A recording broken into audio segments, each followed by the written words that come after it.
Thank you, Mr. Speaker.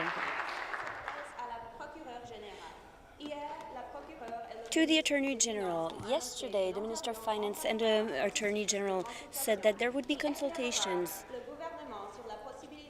to give more information to the government regarding cannabis selling in Ontario. I know that municipalities and law enforcement, as well as Aboriginal communities, will take part to these conversations. I am happy to learn that the government will consult them, Mr. Speaker. I was also very pleased to hear that these consultations will be axed on our children and youth safety, and that is why I am asking the Attorney General to tell us more how we will ensure the children and youth safety.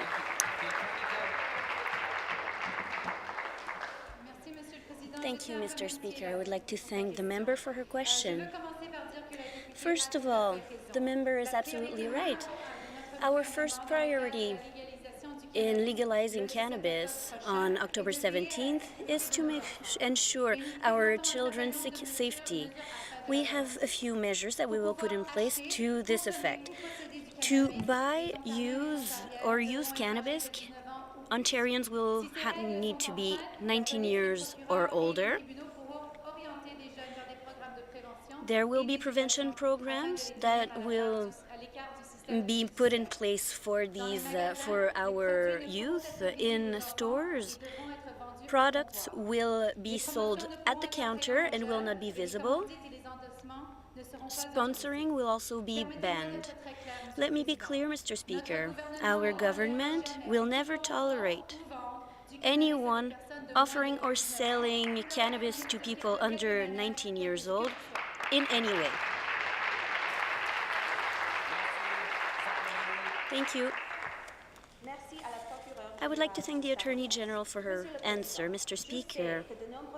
I know that several parents in my constituency in Mississauga Centre and all over Ontario will be happy to learn that the government is taking their children's safety seriously. There is no doubt that this file has to be treated responsibly, and I know that our government is working hard to make sure that Ontario is ready for legalizing and the use of cannabis for recreative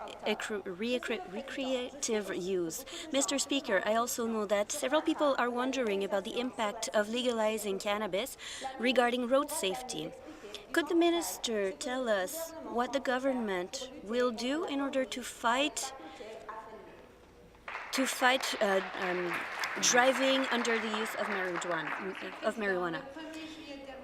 The minister, thank you. In Ontario, we've put in place laws that are even more strict regarding driving under the influence of cannabis.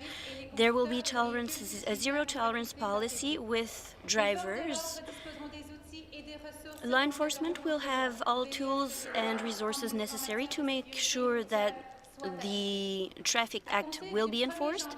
Starting January 1st, Ontario will also put in place stricter sanctions for driving under the influence, including heavier penalties and installations on cars of car restrictions. Priority is ensuring that our kids are protected and our communities and our roads are safe.